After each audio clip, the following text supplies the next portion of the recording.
Is the best medicine. I said sex is the cause for a lot of medicine. Premarital, I know you hate that phrase. No sex before marriage, dog, is you gay? I'm trying to get the stuff that I can't have. I don't want to have a baby, so I'll go halfway on the process. Get laid in the process, get saved. To be cautious, tell God on my progress. Homie, it's the world and it's my turn. I ain't selfish with my love, so I'm giving up my sperm. My girl does anything for me not to leave, and she knows I need sex like hoods need weed. So any given time I can get her in bed, and I don't really care that her soul is dead. Stop looking at me like this is a crime. Anything goes as long as I get mine, right? They say sex is the best medicine. I say sex is the cause for a lot of medicine. This ain't an after school special on abstinence, but we don't do the stuff that we do on accident. Experience and always a teacher of life, so observation makes a poet just as right. My friends have sex like every night. And every waking hour, these couples start to fight.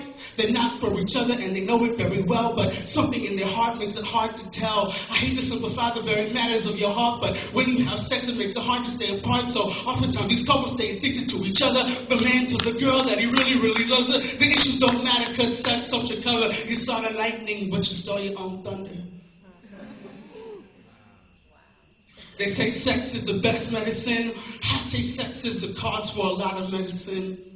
Hell ain't just a place, it's a state of mind, like when you're dead inside, but you claim you're fine. If you want, you can beat a dead horse to death, so I'll let the horse live. A prayer had an effect.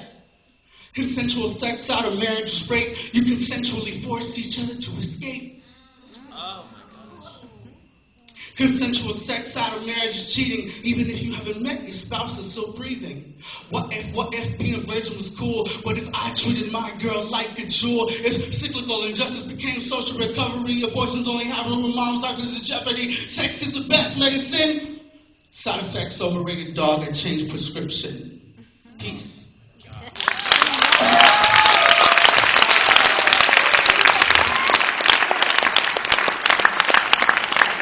Brain saturated. All right, your brain saturated from listening to people, but now you need to, you got room to do your own processing. So I just, turn to your neighbor and be like, I'm going to think right now for a minute. All right, just be like, I'm going to think. What you've seen tonight with these artists is all their reflections on the fact that they felt soul thirst and they looked to Jesus to satisfy it. When I came to college, I did not think Jesus was in any way relevant to my soul thirst. I thought Jesus was like a weird white dude with long hair who carried sheep, wore a white robe, and stared into space. And when it came to like the stuff I was really dealing with, like I wanted a guy to like me. What am I going to say to Sheep Man about that? Will you help a guy like, when I went to college, I wanted a guy to like me. I wanted to be cool. I struggled with my grades. I lied a lot in college. I lied about my GPA. I lied about the places I'd gotten into school, what my SAT scores were, because I was insecure. And I was thirsty for people's affirmation and approval. The room got quiet there. All right? And I did some cheating. What? Yeah. And because I was like so freaked out about grades, I didn't know how to study, like my academic business was like kind of out of control. And I did not feel like Jesus had anything to say about that. What changed my mind about it was when I actually looked at the Bible. And it's weird how you can be around church for a long time and like not know anything about the Bible. I was around church for a long time, but when I actually looked at the life of Jesus, I was like, what? This is like finding a unicorn in your closet. I was like, what? I had no idea this was in there. Like, I grew up in church. This is what tripped me out. One of Jesus' biographies, John, right? So this is one of his mentees, someone he mentored, wrote about his life, talked about the story where Jesus goes to Samaria. So basically, Samaritans were racially mixed folks, like myself, that Jews did not consider like clean and worth interacting with.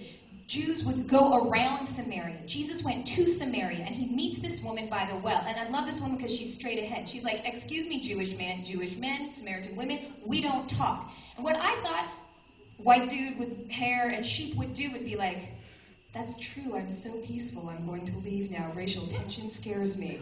What really amazed me about Jesus was he stayed in the conversation. He dealt with racial issues, he dealt with gender issues. Do you know what it's like for a man, like an educated rabbi, to talk to a woman and she had a bad reputation, basically like the skanky woman around town? Jesus is an educated, respected teacher talking to a woman who has a jacked up sex life and relationship life. And he takes her seriously, and he has this conversation about soul thirst. He has this conversation about, what are you really thirsty for? And she's like, thirsty, I'm thirsty for water. I came here to get water. And he's like, no, for real, what are you thirsty for? And he's like, why don't you go get your husband?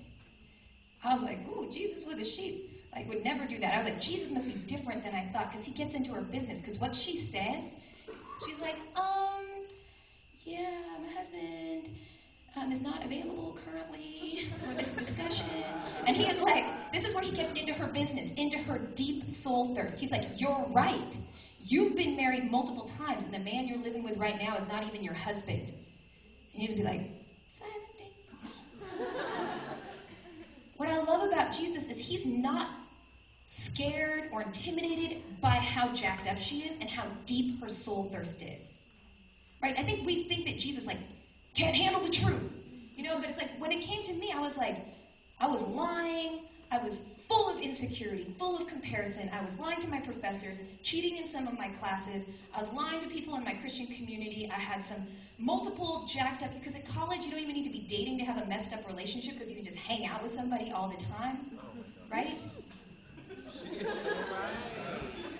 You know, and so no one needs to ask anything, and all this business was going on, and what I found out was I was thirsty. But you know, a good thing put in the wrong place becomes a bad thing. And we've all seen people do this. We've all seen people be in romantic relationships where they are trying to get too much from that person. You know what I mean? Where they're just like,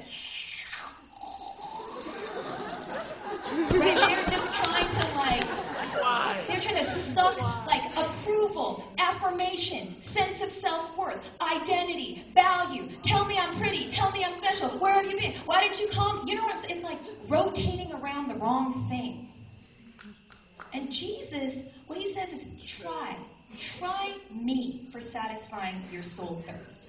Now, at first I was like, that sounds weird, because you are invisible. And boys are cute.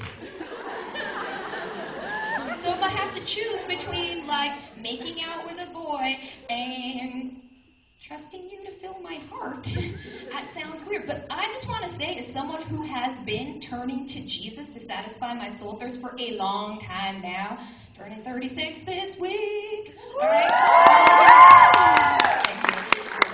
I earned some wisdom and some foolishness, all right? Is that Jesus can satisfy. And there's a mystery to how that happens, but he can. And there is something not that smart, but we keep doing it, where we're unsatisfied by the thing we're trying to fill our soul thirst with, but this is what I say, we either complain, blame, or we can actually change. So let's say romantic relationships. It's not satisfying you, but instead of being like, maybe this isn't supposed to fill my whole being, we just complain about it to our friends nonstop. Yes? You're right. Or, option number 2, we blame her or him. If he was different, if she was different, then it would be okay. Right? We do that. Or I just need a different person. It's that this person is the problem. And then we go to the next person and we're like, somehow still dissatisfied, but we don't know. Next person. What I want to say is that dissatisfaction we feel in our spirit, dissatisfaction in our culture typically just leads to complaining and blaming. And I want to say that tonight, suggest to you that you actually let your dissatisfaction change you. That actually takes courage. It doesn't take courage to complain.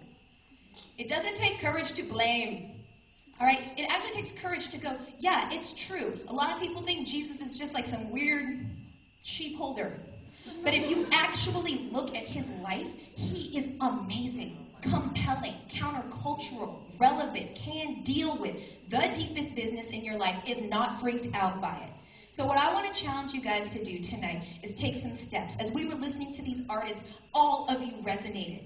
Right? There wasn't anyone in here who watched tonight, and you didn't have any point where you were like, that's me. Okay? Some little moment where, okay, now, calm. But there's definitely, when Crystal pulled that wig off, and it was such an amazing picture of that idea of letting down image, many of us were like, ooh, I felt that feeling of yeah, I have an image. And I'm not just,